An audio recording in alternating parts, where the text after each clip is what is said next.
Erev Tov Rabotai, we're going to continue with Hashem. I want to finish chapter 10, section 5 today. We're up to the Chatzar Yosef section. We're about to get into some deep, juicy stuff.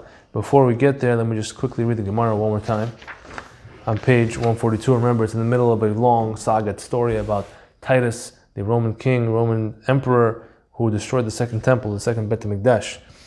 And as punishment, after he was very disrespectful to God, I said very disrespectful things, God sent a mosquito, or a gnat, G-N-A-T is another word for a small bug, like a mosquito, that went up his nose, and it pierced through all the way to his brain, and lived there for 7 years, and troubled him for 7 years. And now the Gemara says over here, the following. It was taught in a Braita, we're on page 142, the Gemara in English, from Masech Gitin. It was taught in a Braita, Rabbi Pinchas ben Arova said, I was amongst the noblemen of Rome.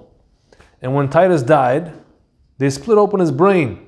Some sort of autopsy they did to figure out what killed him, I guess. They opened up his head, opened his brain, and they found that the gnat had grown to the size of a sparrow weighing 2 selah. Sparrow is a medium-sized bird. Selah is a measurement of weight of about 18 grams. 1 selah is about 18 grams. So that's what the first opinion says. Then it was taught another Braita about the same topic, that the mosquito actually grew to the size of a 1-year-old young dove weighing 2 litra. Litra is another measurement of weight, and 1 liter is about 450 grams. So that's much bigger than the sparrow. It was taught, and Abaye said regarding this, Abaye the Amora taught in the Gemara regarding these two things, we have a tradition that its mouth, the mouth of the mosquito, when they found it, was made of copper, and its claws were made of iron. So then we went into the commentaries. How do we understand all these things? Is it real? Is it a metaphor? And we went through several commentaries. Look at the previous lecture, part 1 of this section, and you'll see we spoke about Merhasha, Maharal, and Ben Yehoyada, how they all interpreted the iron and the copper and the size of this mosquito. That it really happened? Did it not? The Maharal famously said that it was a metaphor to teach you something else. And Ben Yehoyada, however, seems to say that it actually happened. And he said that both opinions happened. He said at first it started off being like a small sparrow, and eventually it grew to the size of a young dove. They were both true. It swelled up when they took it out of his head, he said. So, let's see. This is not a long Chatzar Yosef, but it's Hashem, page 144. I want to just finish it today. Speaking from a purely anatomical standpoint, okay, I had the luxury, I guess you could say, the opportunity to dissect a human body, a cadaver, when I was in dental school. Opportunity, I guess. So, listen, it's definitely an unforgettable experience. I literally held the intestines of a man, and you're a little squeamish. I don't want to. But I'm saying we stood from one end of the room of the lab to the other end of the lab. That's how long the small intestines are. We opened them up just to show. But that's just the small intestine. We did everything, the brain. We focused on the head, because for dentistry, you focus on the head and neck mostly. The nerves, the muscles in there, teeth, all these things. The brain. And we had to learn, we were tested very vigorously on this. It was hard. And we had to learn every layer of everything, okay? Because there's a lot of layers of membranes over muscles, over the brain itself has layers called meninges, and the skull, everything we had to. It's not simple. It's a very sophisticated machine that got created, and we had to learn every layer of connective tissue that there is in that part of the body. So here, based on that knowledge, I was able to figure out what would it take for a mosquito to actually reach a person's brain via the nose. How many layers of anatomical structures are there? It's quite a lot. Because remember, the brain is designed in such a way where it's really structured up, it's really blocked off from the outside world. It's really contained very well by several layers of different organs. Bone, muscle, tissue, etc. Yeah, we're recording, by the way, so yeah. Every Wednesday we do this class, we record. Show them, we're on page 144. So just to quickly catch you up, we're talking about Titus. He was a Roman general. He destroyed the second temple, and God punished him by sending a mosquito up his nose. And the Gemara says that the mosquito was when they opened his head after 7 years and after he died, the mosquito grew to the size of a bird.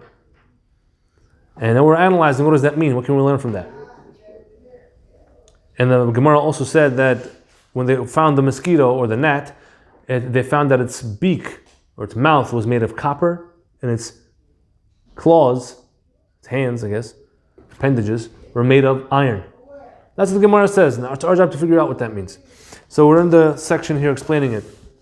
Chatzar Yosef. Speaking from an anatomical standpoint, it seems the only feasible path for a gnat to reach a human's brain through the nose would need to be through the following anatomical things that I'm about to tell you. You might not know what it is, you can look it up, but I did it, meaning, in school we had to dissect the human body. So I saw all these layers.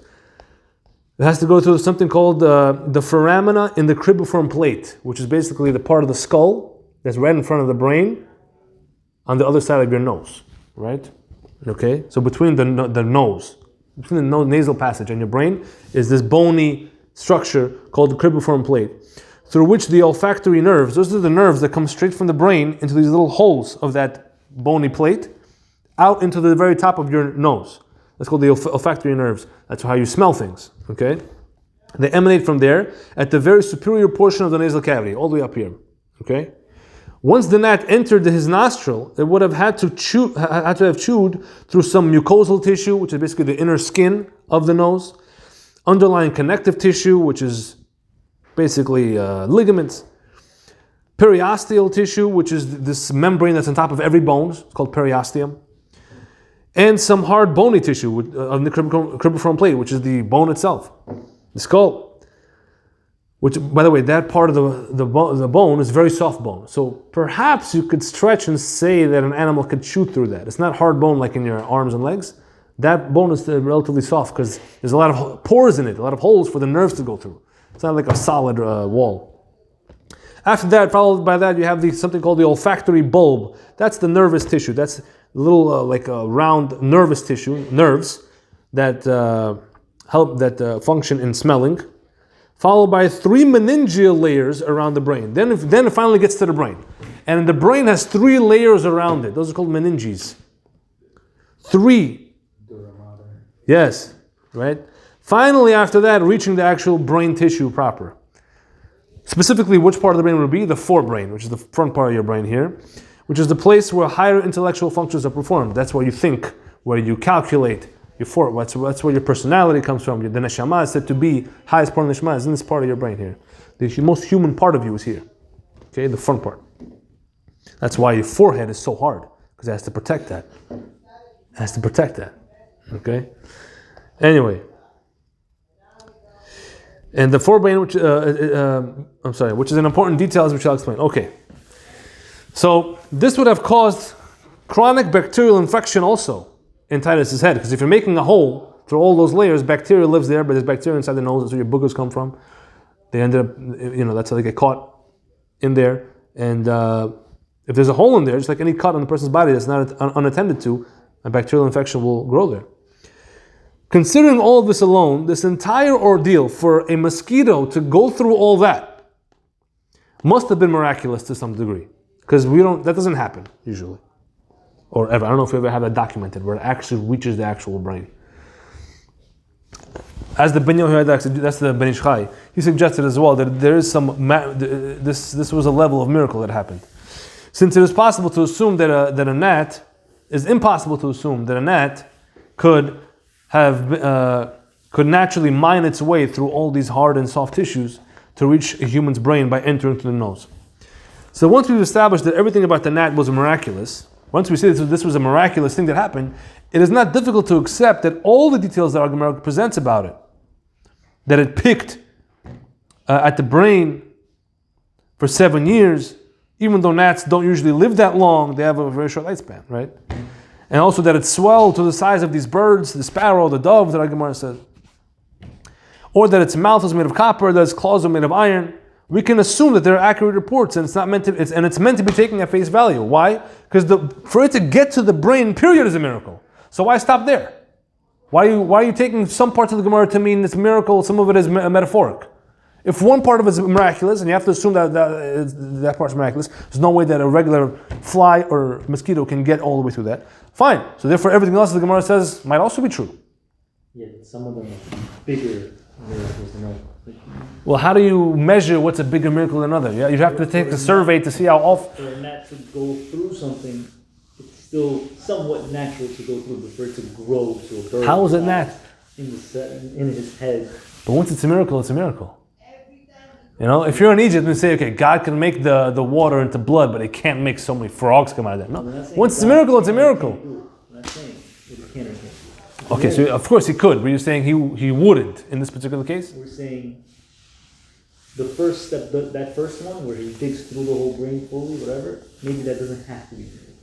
So you're saying that's possible? Maybe that could. I would argue that's miraculous. I don't think there's ever been a case where an actual fly got to the brain tissue itself. You know how many layers are there? It's insane. You can't get through that. Unbelievable. For the fly that's a regular size to get through all this hard material to the brain somehow, whatever, or for a fly that's this regular size to end up the size of a bird in the guy's head for 7 years, like the size of a bird in his head. Like that's just. Well, actually, what happened was the Ben Yehoiada said that when they first opened his head, it was a small bird. Then when they removed it out, it swelled again. It was like almost compressed, like a rubber band, you could say. And then when they took it out, it like opened up its legs. And I was like, it's a nasty scene. It's like a horror movie. Yeah.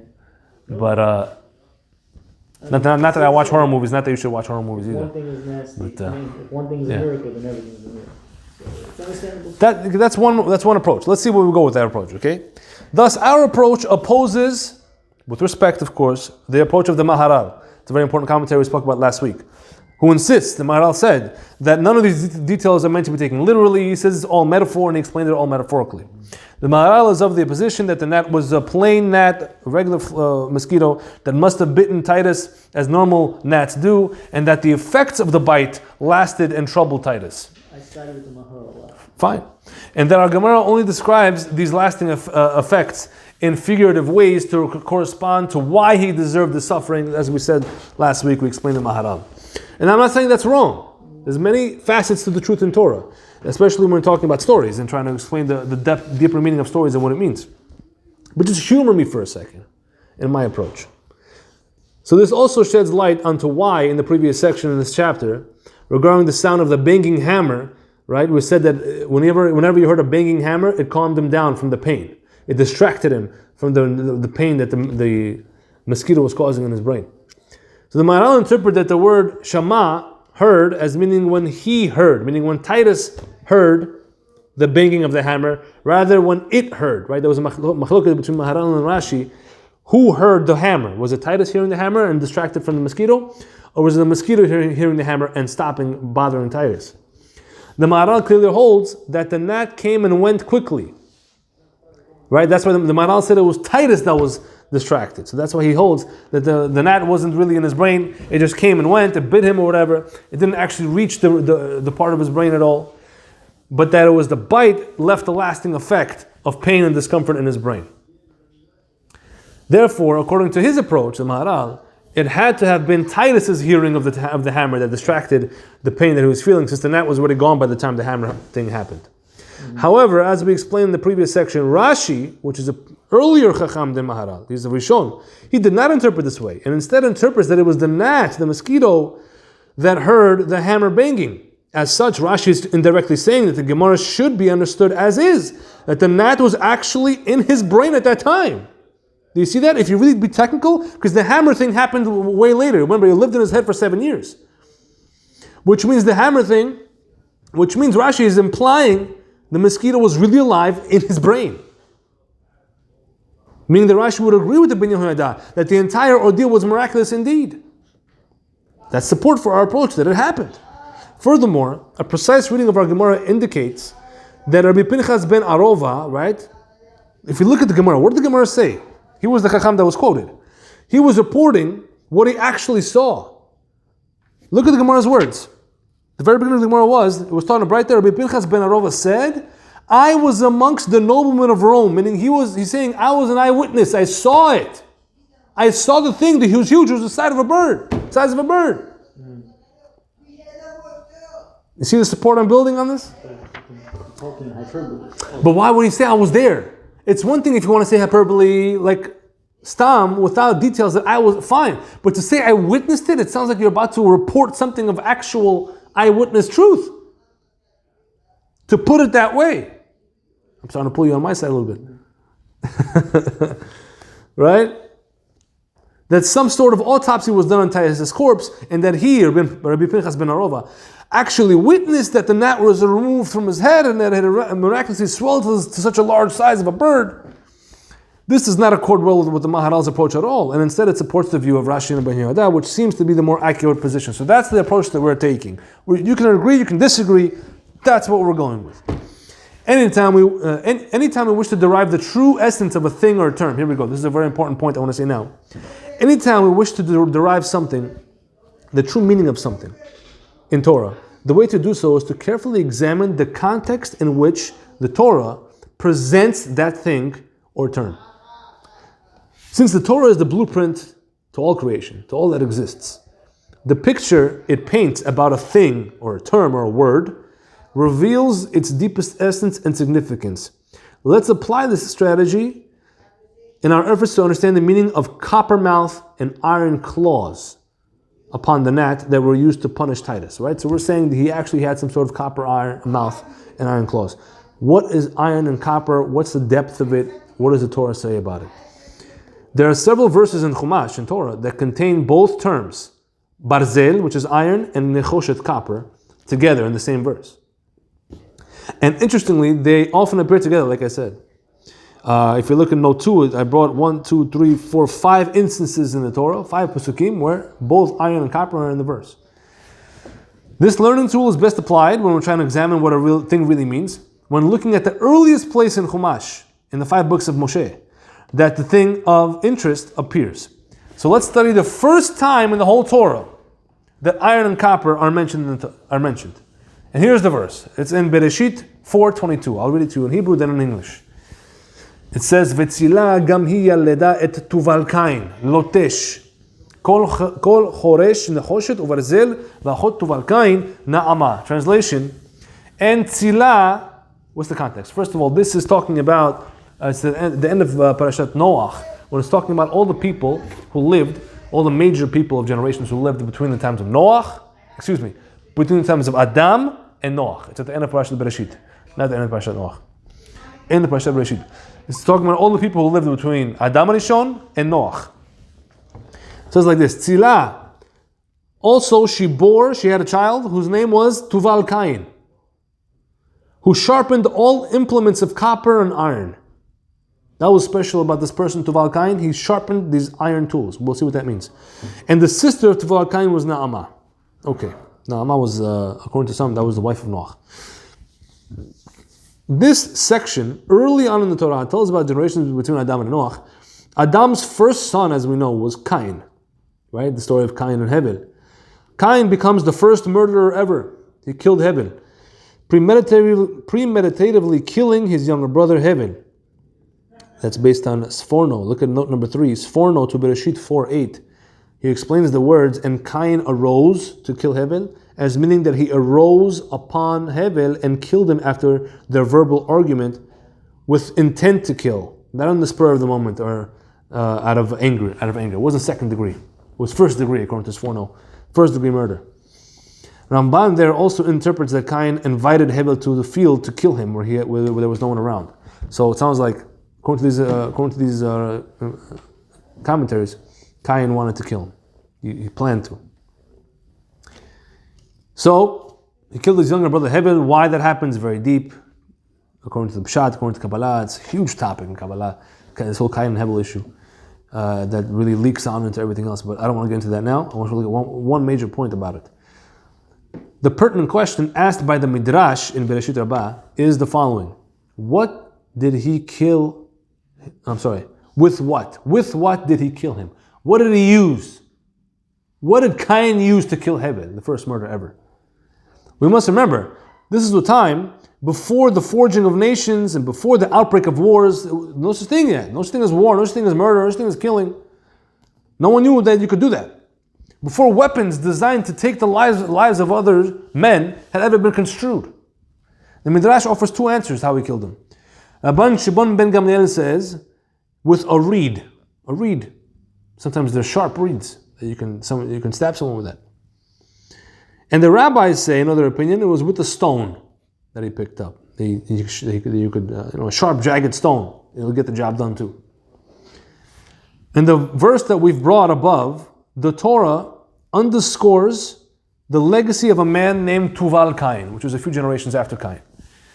He was named, why was he named Tuval Cain? Why did his mother, Tzilah, name him Tuval Cain? He was named such because he accentuated the craft of murder, the craft invented by Cain. Hence his name was Tuval Cain. Tuval Cain, where the word Tuval comes from the word Tovel, not with a tet, but with a taf. Tavlin, that's the more common word. Tavlin means a spice. Tovel means to spice something up. And spices are added to a dish to what? What's the role of a spice when you add it to a dish, to food? To accentuate the flavors of the dish, to bring out further what's already there, to make the meat taste more meatier, to make the vegetables taste more vegetable-ier. You get what I'm saying, right? More, whatever it is. Brings it out. By fashioning weapons out of copper and iron, that's what Tuval Cain did. He made weapons. By making weapons from copper and iron, Tuval Cain accentuated the craft of killing. He created weapons for the first time. And killing was pioneered by Cain. So Tuval Cain spiced up what Cain did. That's what Rashi says over there on Bereshit 4:22. Tuval Cain was an innovator of sorts, constructing weapons out of these metals, copper and iron, that could efficiently and effectively take life. Tuval Cain's father was who? Who was his father? The Torah tells us his father was Lemech, and Lemech was a blind man. One day, the Torah tells us, also at the end of Bereshit, a very interesting story that not a lot of people know. Lemech was being led by his son Tuval Cain in the wilderness, in the forest perhaps, to hunt, using the new innovative weapons that Tuval Cain had concocted. He said, son, you made some nice cool weapons here, let's try it out. Let's go get some game, get some meat. Upon their hunt, Lemech, remember, Lemech was blind, the father. Lemech spotted Cain, who was their great-great-great-grandfather, who was still alive. Not Tuval Cain, but Cain. And what was Cain doing there? He was wandering in the wilderness as part of his punishment for killing Hevel. Remember? Cain and God had a whole conversation. God said, the bloods of your brother are screaming to me from the earth. All the generations he was supposed to have are gone. And Cain begged, he said, I've sinned. And as part of his teshuvah, he was sent out to exile, to wander about for many generations. It says, we'll see at the end.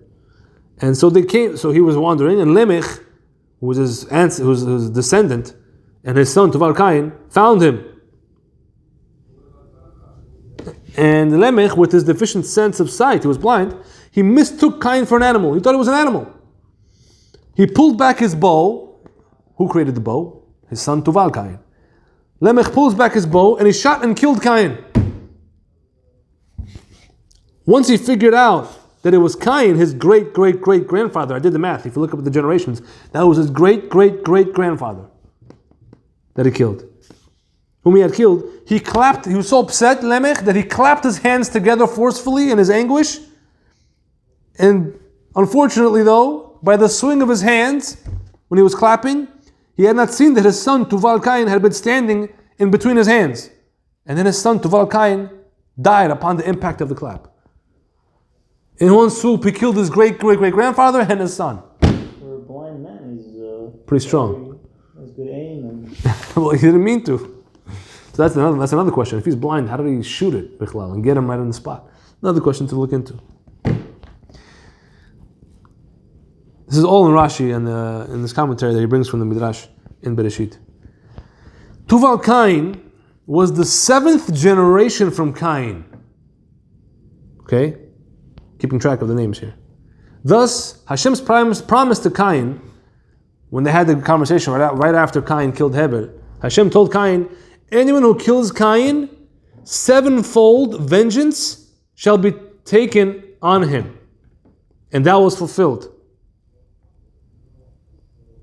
So Cain was destined to be killed by someone who would die a natural death? I don't know about that. It doesn't say that. It doesn't say that. But what happened was that. So if somebody were to kill him, basically. What happened was, who killed Cain? Lemech.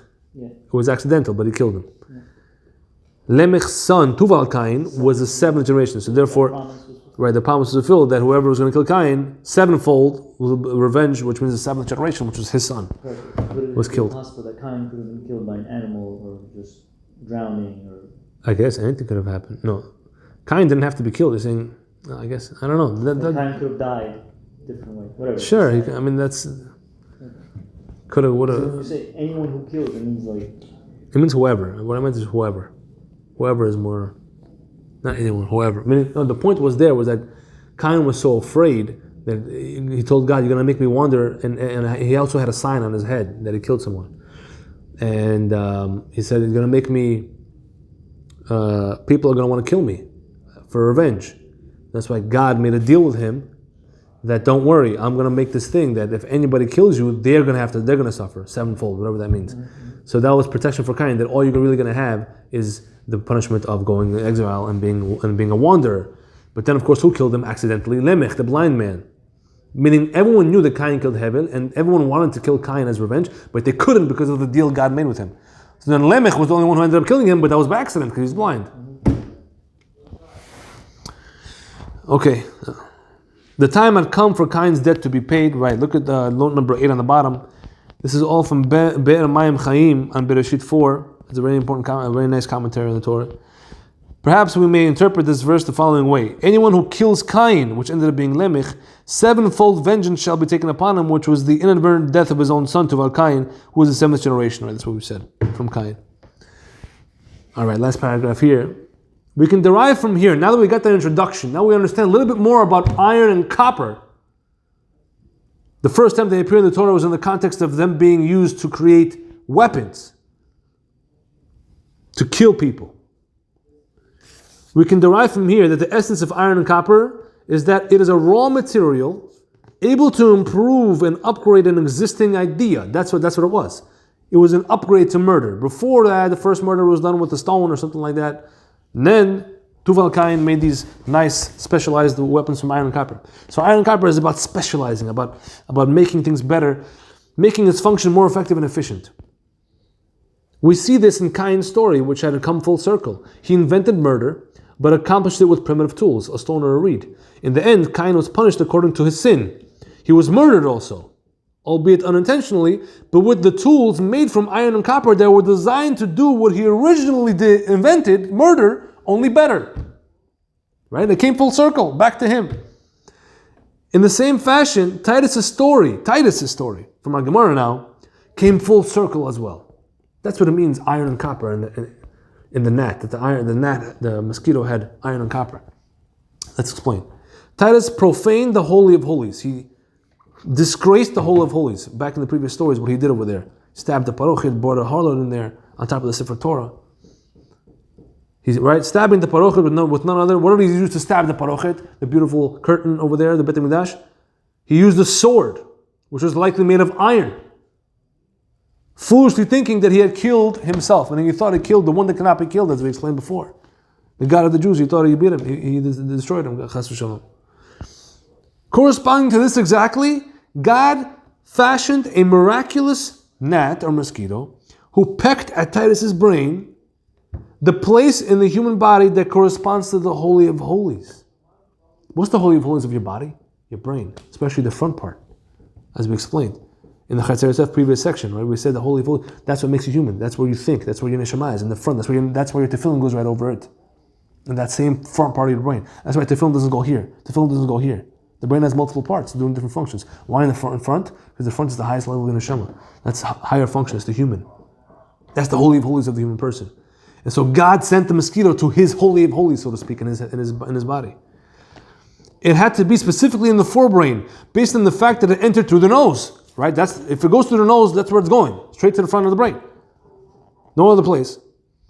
The forebrain is the center of higher intellectual function, which correlates to the whole of holies, more than any other part of the brain, let alone the entire human body. The gnat was miraculously armed with copper mouth and iron claws, indicating the essential idea of iron and copper, which is what? Which is the concept of optimizing a previously existent process, making one process better than it is, taking an existing craft and advancing it. Titus thought he was the ultimate conqueror and destroyer, ultimate general, the best at his craft, using his metal weapons to enforce his tyranny and to take complete institutions and split them into two, like the Maharal explained regarding the meaning of the sizes of the weights of the gnat. Right? He said, why is it two? Why is it a 2 litra? Why is it one bird the size of 2 weights? Because Titus took whole things and he cut them. He sliced them with his metal swords. He destroyed that in that way. But Hashem one-upped Titus by creating a weapon of his own, a much more efficient weapon that could win a war on its own. No money, no hiring mercenaries, no logistics. No, God created a little gnat with iron and copper on it. This miraculous gnat equipped with iron and copper and iron. In doing so, Hashem showed Titus that he was nothing, that he could not even conquer a measly gnat, thereby beating Titus in his own game, upgrading, so to speak. It troubled him for a duration of 7 years, corresponding to the 7 generations between Cain and Tuval Cain, like we explained in the previous story, further underscoring the association of these concepts, like we have explained. So we see the beauty here. Why was it iron and copper? Iron and copper is taking what you did and I'll do it even better. That's what Tuval Cain, right, did with the weapons. Same thing God did. He says, oh, you're a destroyer, you're a conqueror, you're a war hero. I'll take what you did, take the iron and copper, put it in the Mosquito, and it'll destroy you. The other times iron and copper are used, you mentioned destroyer here. Yeah. Is it also about improvement? I didn't really analyze further in that. That would be interesting to look at. But the most important thing is that this is the first verse. So the more earlier you go in the Torah, the more core and essence you're getting of you're reaching in the topic itself. So that's pretty much that. So Baruch Hashem, we finished this section. I think we're going to call it here. And next week we're going to hopefully do the last section about Titus, section 6 of this chapter. Let's see what happened to him at the very end after he died. Baruch Adonai Olam. Amen. Amen.